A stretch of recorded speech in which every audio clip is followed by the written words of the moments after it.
Aleluia. Glória a Deus. O clima está espiritual.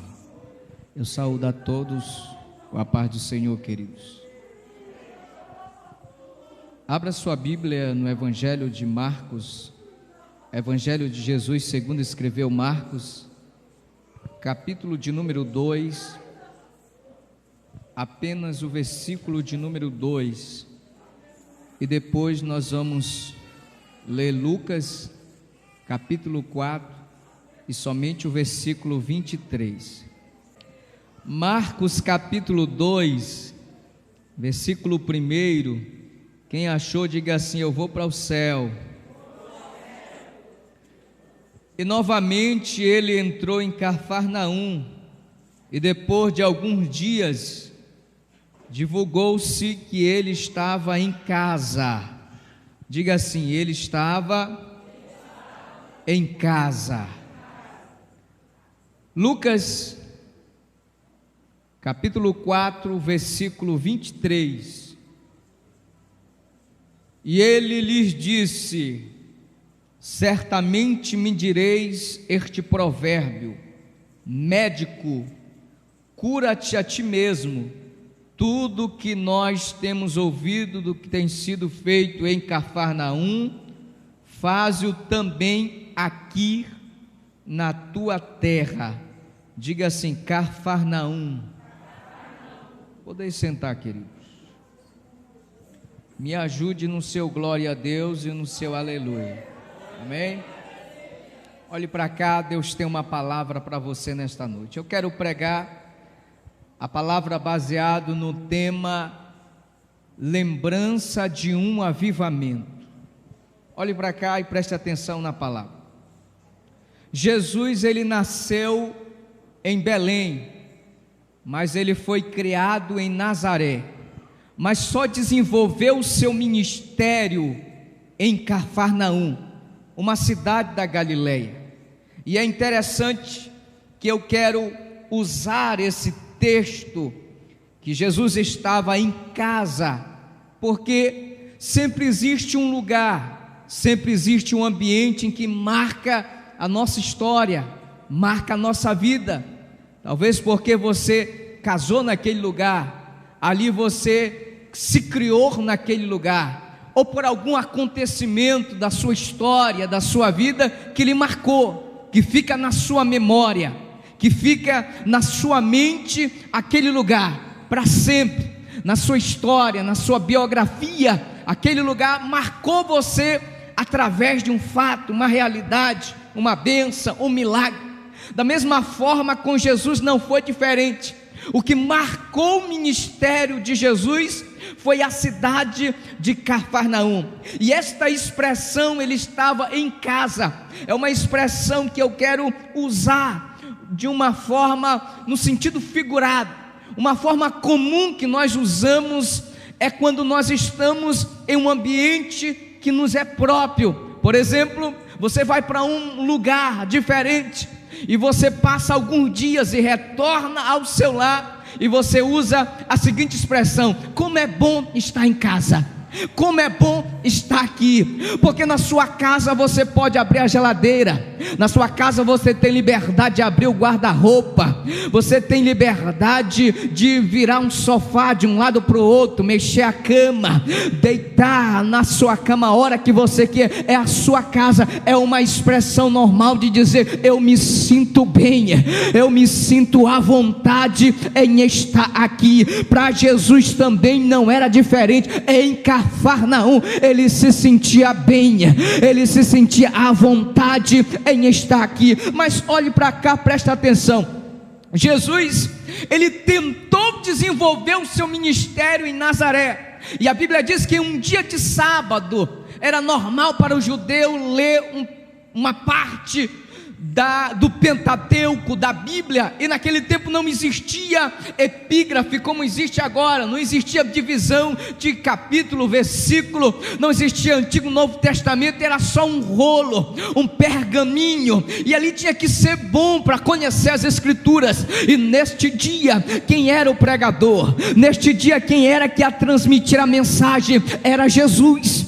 era o Filho de Deus, e exatamente vai cair no texto de Isaías, capítulo 61, quando ele diz: o Espírito do Senhor é sobre mim, porque me ungiu para evangelizar os pobres, para dar vista aos cegos, para anunciar o ano aceitável do Senhor, para libertar os cativos. Até aí está tudo bem, até aí pastor Marcos está normal, todo mundo conhecia Jesus, é filho de Maria, filho de José, era aluno também, era um rabino, era um pregador da época. Mas o problema se torna um tumulto, porque Jesus, depois desta palavra, ele diz: hoje se cumpriu estas escrituras no vosso coração.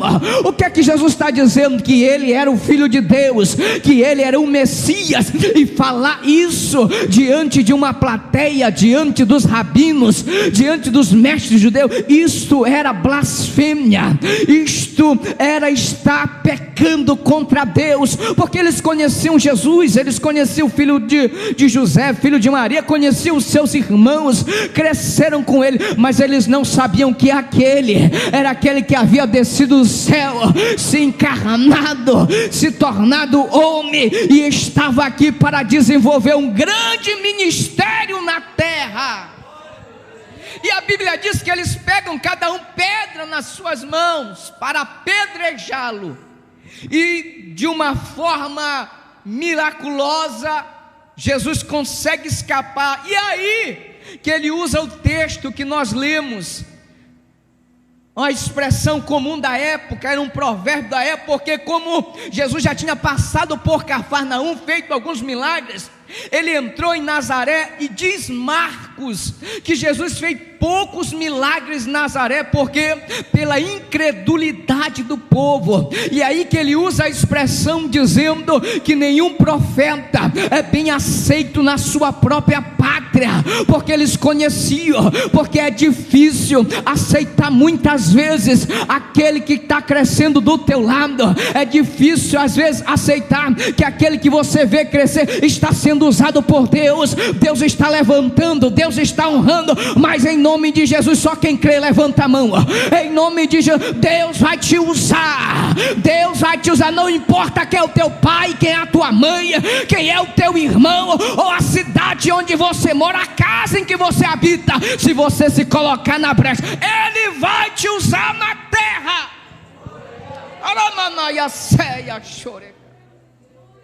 Como eles não aceitam Jesus, Jesus pega a bagagem, Jesus pega tudo que é dele e vai morar em Cafarnaum, vai habitar na cidade de Cafarnaum, enquanto que Nazaré expulsa, Cafarnaum abraça.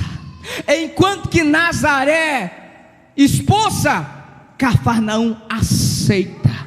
Enquanto que Nazaré não apoia, Cafarnaum aplaude e glorifica pelos feitos e os milagres de Cristo. E eu acho interessante que eu quero usar essa expressão Cafarnaum como igreja, como congregação, porque tem muita congregação ou igreja por aí, querido, que parece que Jesus não habita mais, parece que Jesus não se manifesta mais. É um povo apático, anêmico, é um povo frio, é um povo que parece mais que está numa missa ou num cemitério do que numa casa de adoração.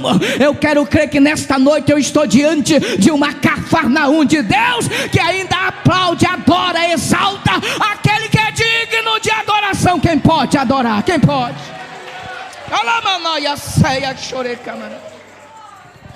E os maiores milagres de Jesus foram feitos em Cafarnaum. Ele vai para lá, ele se sente em casa, e os maiores milagres foram feitos lá, como se Jesus estabelecesse um palco dos seus maiores milagres. Foi dali, você vai observar na Bíblia, que foi dali que Jesus estabelece como se um polo missionário para expandir o seu ministério.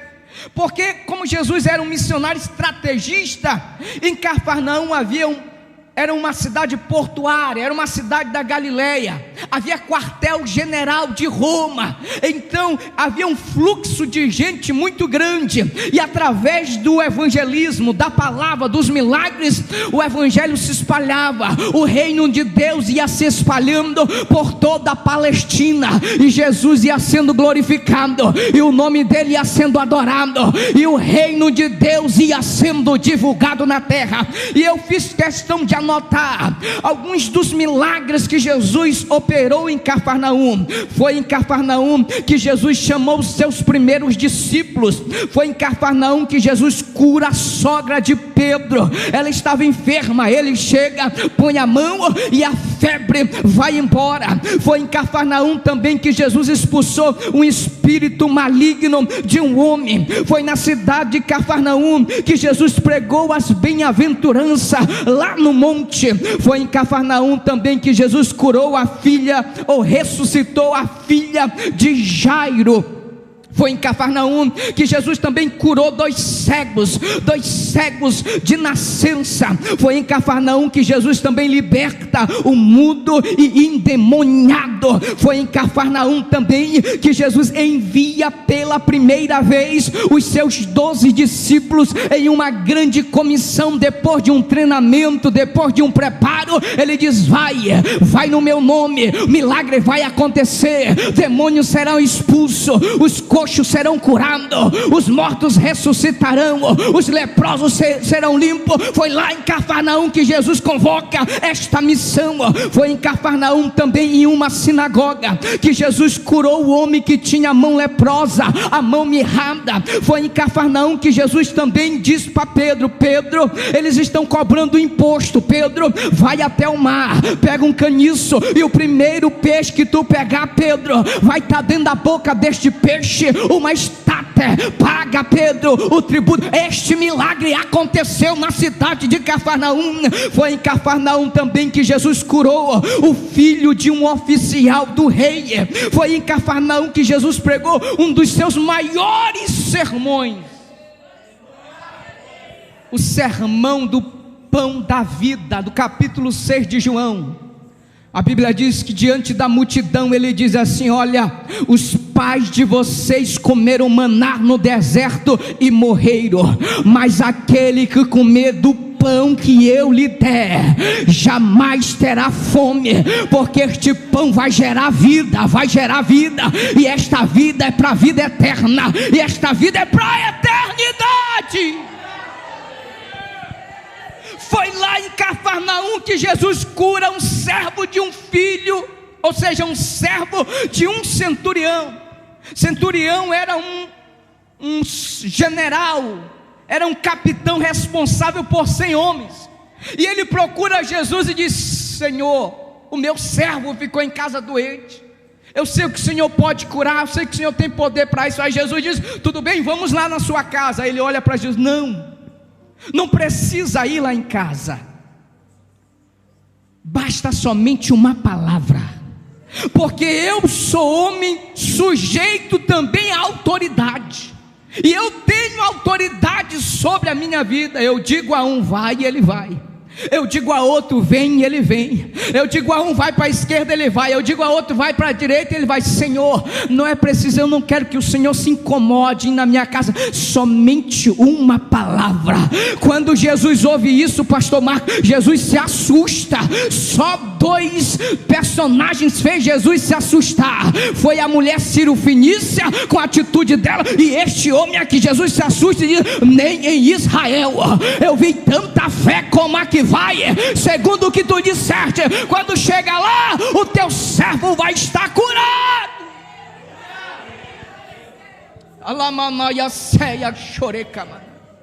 Eu estou sentindo a presença de Deus nesta noite, neste lugar.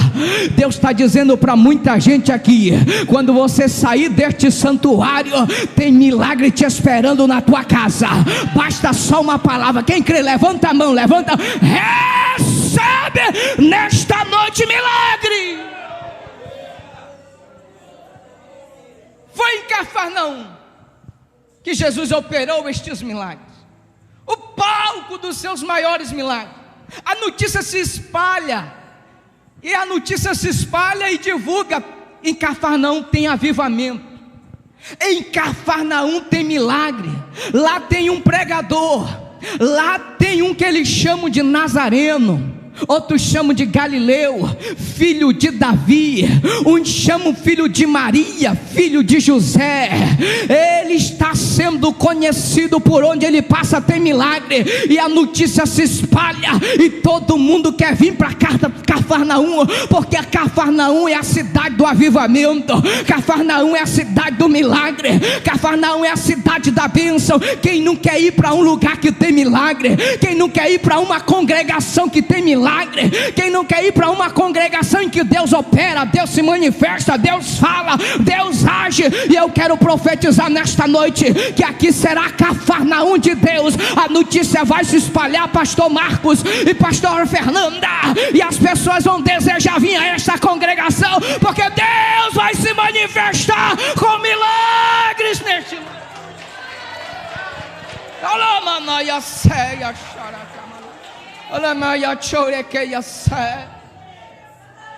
A notícia se espalha e todo mundo quer vir para Cafarnaum. Aí é interessante aqui, trazem paralíticos, trazem leprosos, trazem defuntos, eles trazem todo tipo de pessoas, porque lá tem milagre. Mora alguém lá que opera milagre, mora alguém ali que tem palavra de autoridade. E a Bíblia diz que neste dia mais um milagre acontece aqui. A casa está cheia, está superlotada. A casa, as janelas estão entupidas de gente, na porta está superlotada. E vem 4 homens, vem 4 personagens, vem 4 amigos. E esses 4 amigos, eles vêm com outro, um quinto, que é doente, que é paralítico e quer receber o seu milagre. Eu acho interessante que esses são amigos de verdade, porque amigo que é amigo não abandona na hora da dor, não abandona na hora da prova, não abandona na hora da dificuldade. Ele quer ver o milagre na vida do seu amigo. Ele não quer só crescer, ele quer que alguém cresça com ele junto.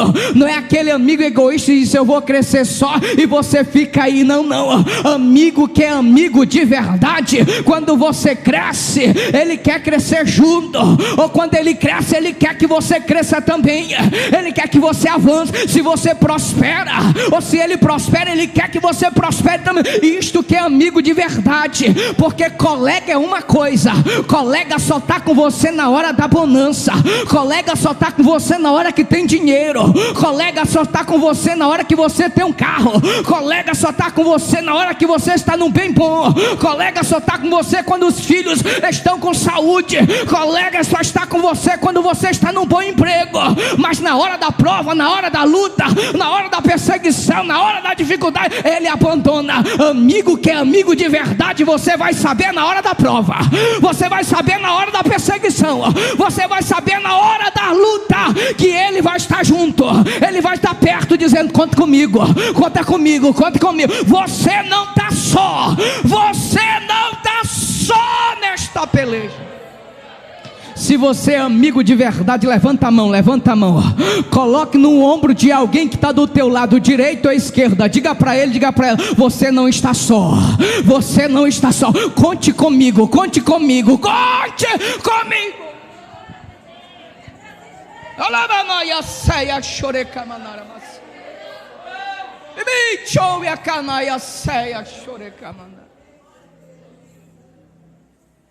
Os 4 amigos, eles tentam entrar, a Bíblia diz, pela porta, porque o normal é entrar pela porta, sim ou não? É normal a gente dizer assim: a porta está aberta.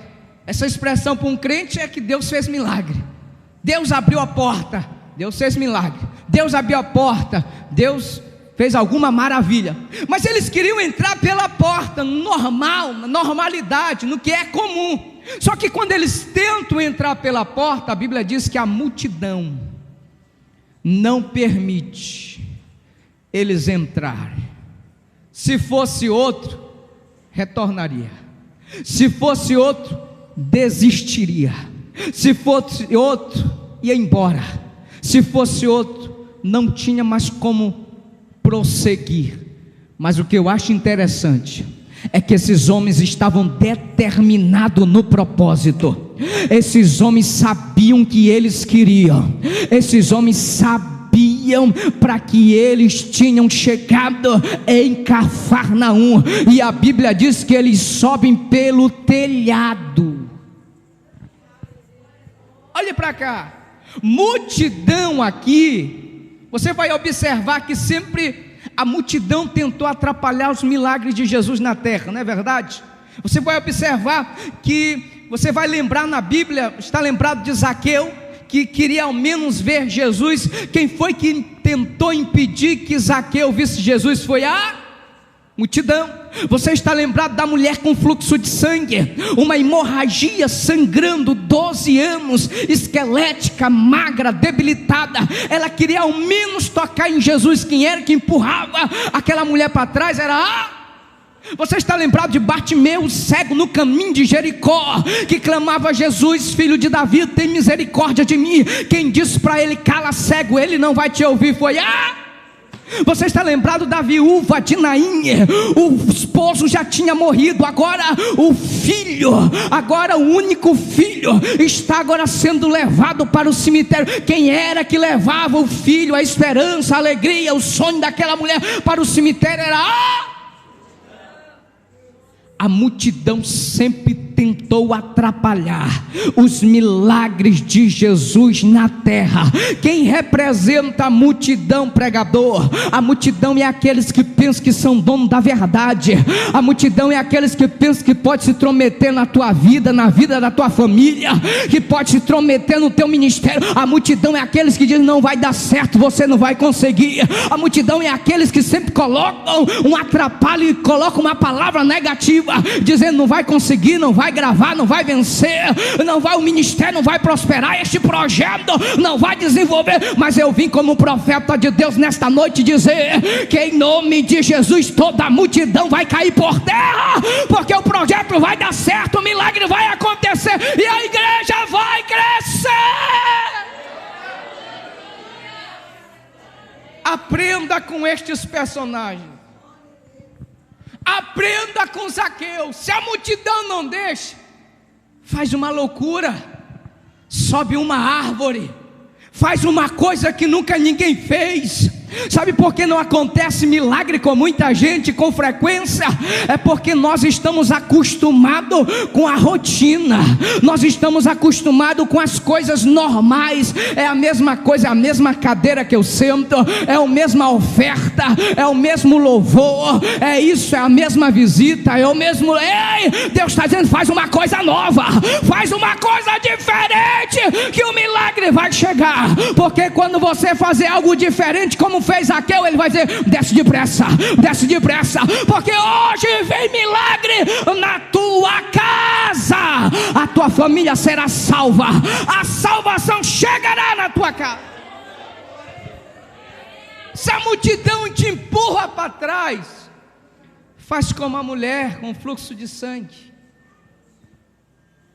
consiga força onde não tem, reabasteça as últimas forças, mas aproveite o empurrar da multidão para frente, porque se ela empurra para trás, uma hora ela vai empurrar para frente, e nesse empurrar para frente, você vai tocar na orla, e quando tocar na orla, você vai conseguir chamar a atenção, você vai conseguir parar o mestre, e ele vai dizer: quem me tocou?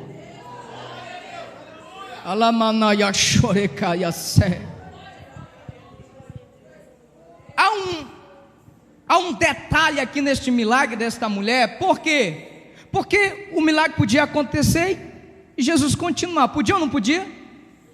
Sim ou não? Sim. Fez o milagre, mas Jesus para e diz assim: alguém me tocou.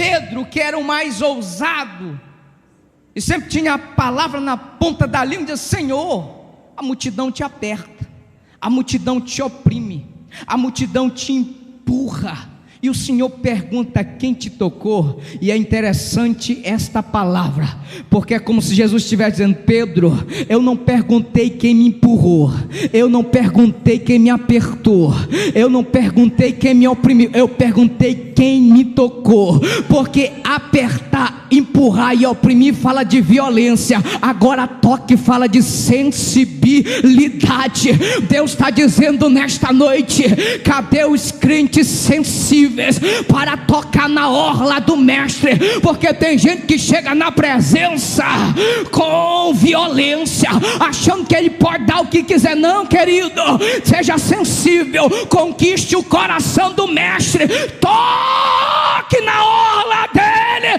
porque ele vai fazer o milagre. Sabe por que Jesus parou e perguntou quem lhe tocou?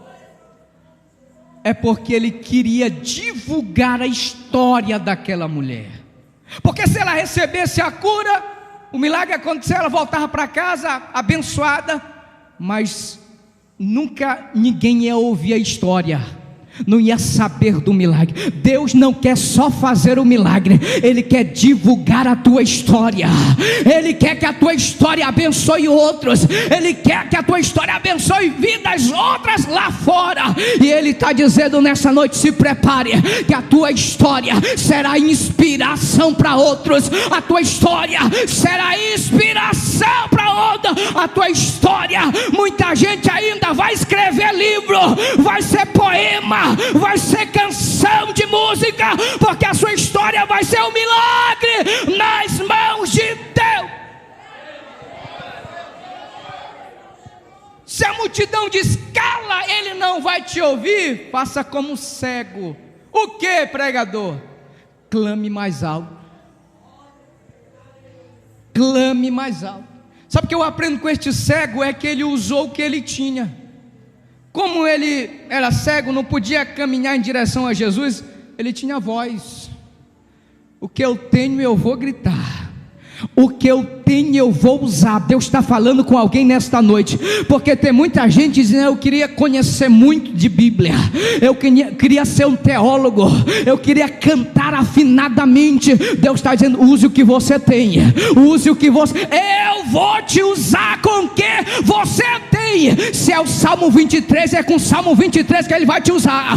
É o Salmo 90, é com o Salmo 91 que Ele vai te usar. É só este louvor, é com este louvor que Ele vai te usar. Ele vai te usar com o que você tem. Basta ter alguma coisa. O que é que você tem? O que é que você tem? Então adore.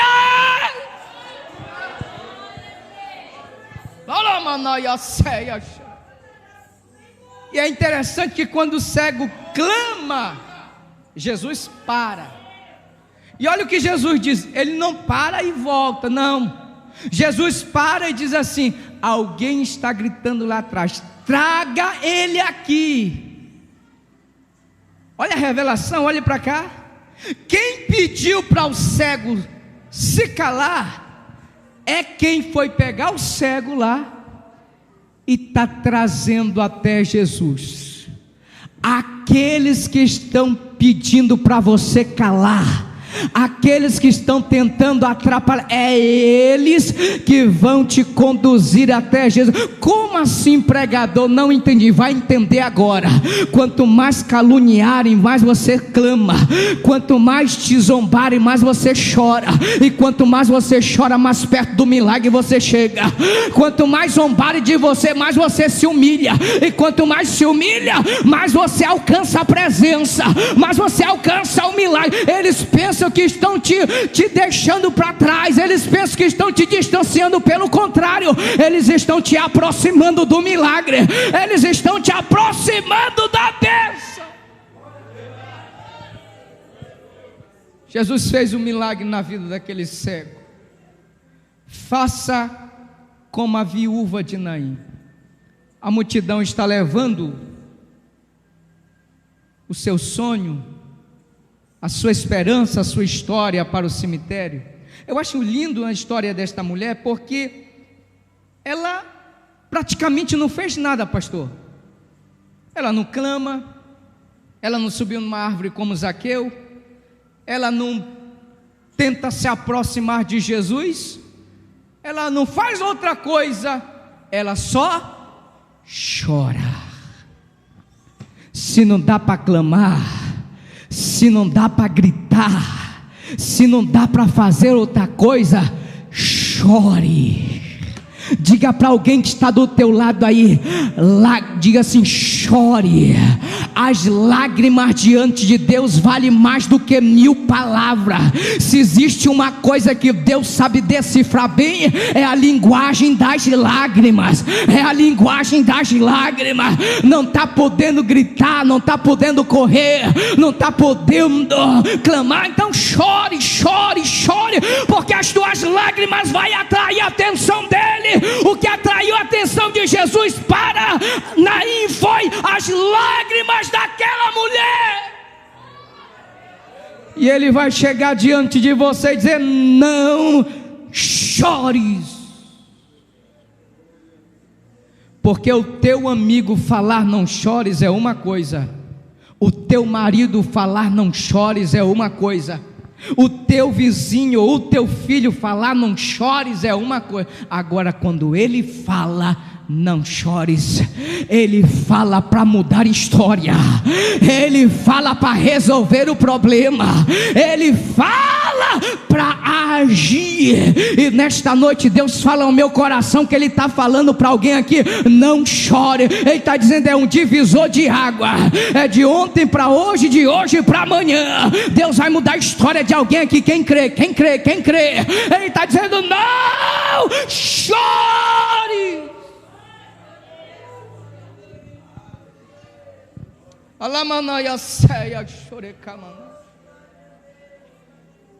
Os 4 amigos, já que a multidão não deixou, subiram pelo telhado. Naquele tempo, as casas não eram como a nossa cultura aqui do Brasil, o telhado normal. O telhado era uma espécie de laje, uma mistura de barro com palha. Então era um material resistente. Eu fico imaginando aqui com a minha mente de pregador a dificuldade daqueles homens, diácono Edivaldo, para cavar aquele buraco, para colocar o paralítico, porque eles não poderiam colocar o paralítico assim, né?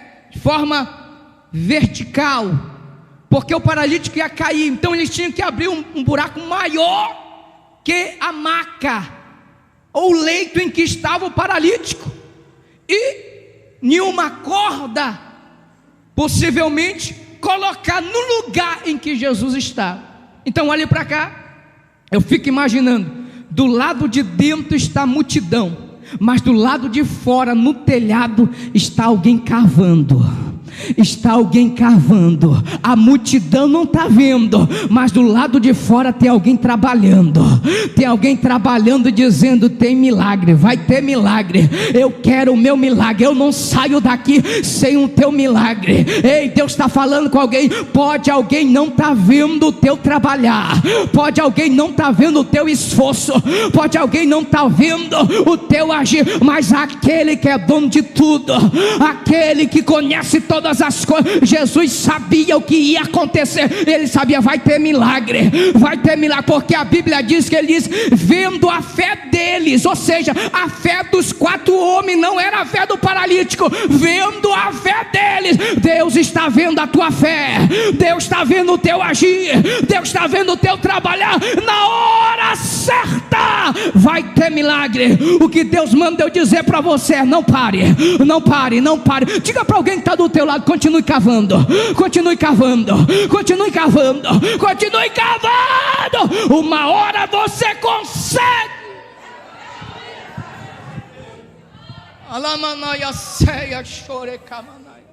E a Bíblia diz que eles colocam, Mateus diz que eles colocam no meio aonde Jesus estava. Meio na Bíblia fala de centro da vontade de Deus.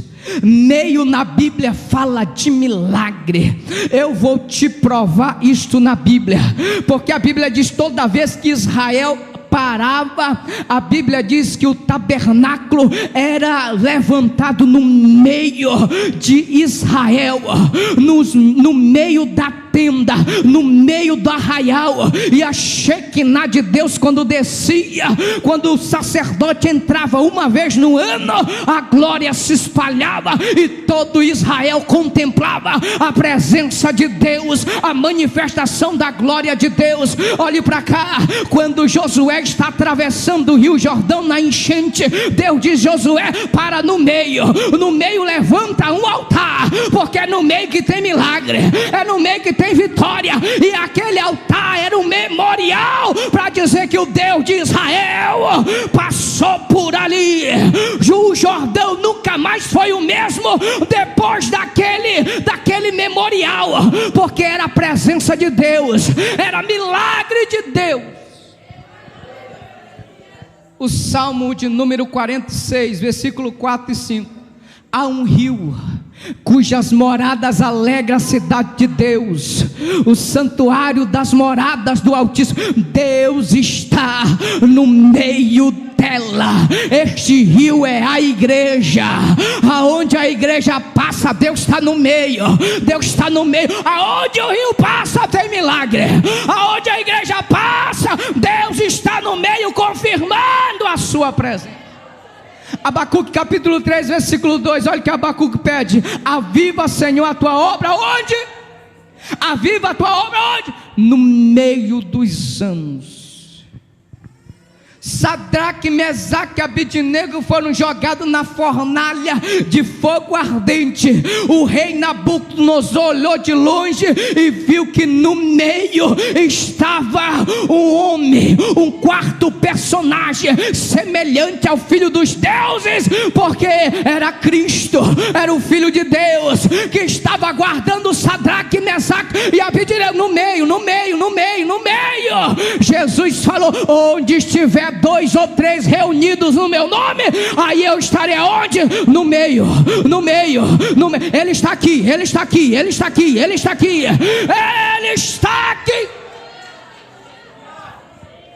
E só para finalizar, para você entender que meio é milagre, meio é o centro da vontade de Deus. Estava 3 cruzes lá no Gólgota, lá no Monte Caveira. Quem era que estava no meio?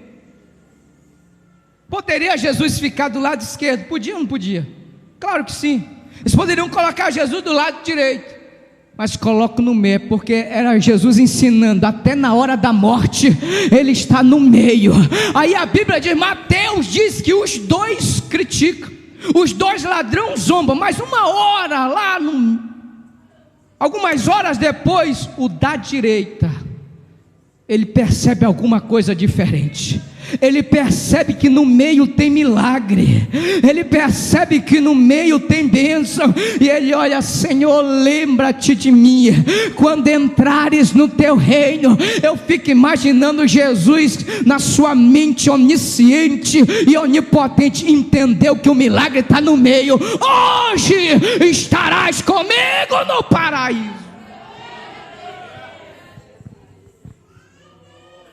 Eles colocam o paralítico no meio. Jesus faz um milagre no meio da multidão. Você sabe a história, alguém critica, os fariseus, os escribas criticam a autoridade e o poder de Jesus, e aquele homem sai com o seu milagre. Olha a revelação aqui. Quando eles na porta tentaram colocar o paralítico, logicamente, isso aqui uma questão de lógica, todo mundo estava em pé, então eles olharam para o paralítico de cima para, porque eram 4 homens, eles estavam levando aqui a maca, Mas quando os 4 homens estavam colocando o paralítico lá em cima do telhado, no meio onde Jesus está, aqueles que olharam de cima para baixo, agora estão olhando de baixo para cima. Quem é aquele que está descendo ali?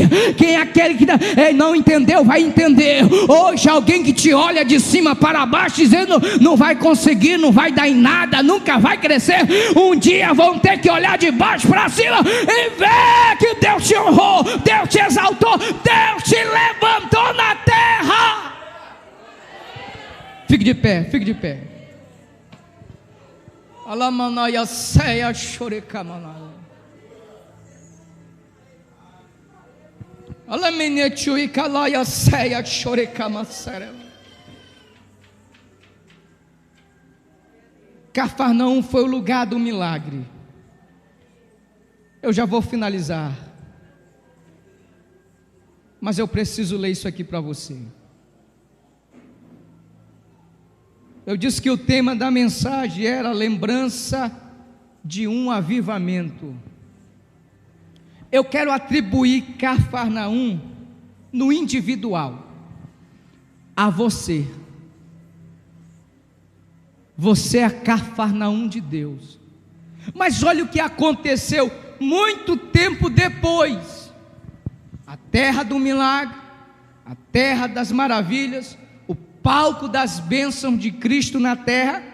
Mateus capítulo 11, isso aqui foi Jesus que disse.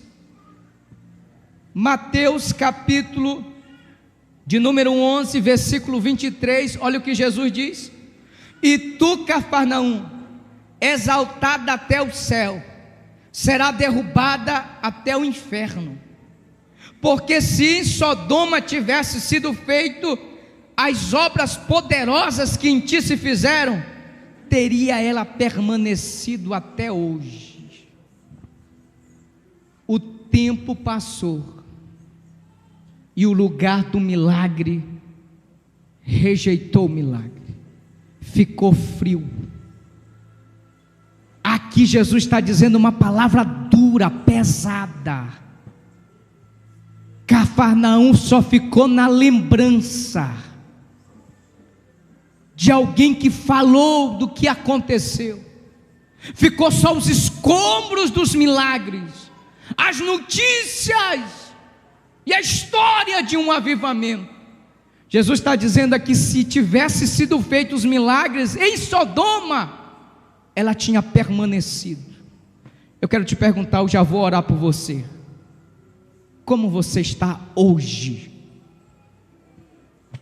Porque tem gente que vive da glória do passado. Tem gente que diz: se tu me conhecesse há uns 2 anos atrás, se tu visse quando eu pregava, quando eu cantava. Eu não quero saber do ontem, eu quero saber do hoje.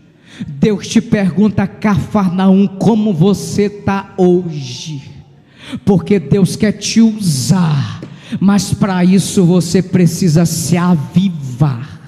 Pegue na mão do teu irmão, pegue. Eu quero que você feche os teus olhos. Eu já vou orar e entregar o microfone a quem de direito. Eu quero que você pense um pouco no passado, como você era usado nas mãos de Deus, e como você está agora. Eu quero que você peça milagre, reavivamento, mudança. Eu quero que você saia daqui reivindicando uma mudança na sua história. Eu vou orar, feche os seus olhos. Alamaia ceia.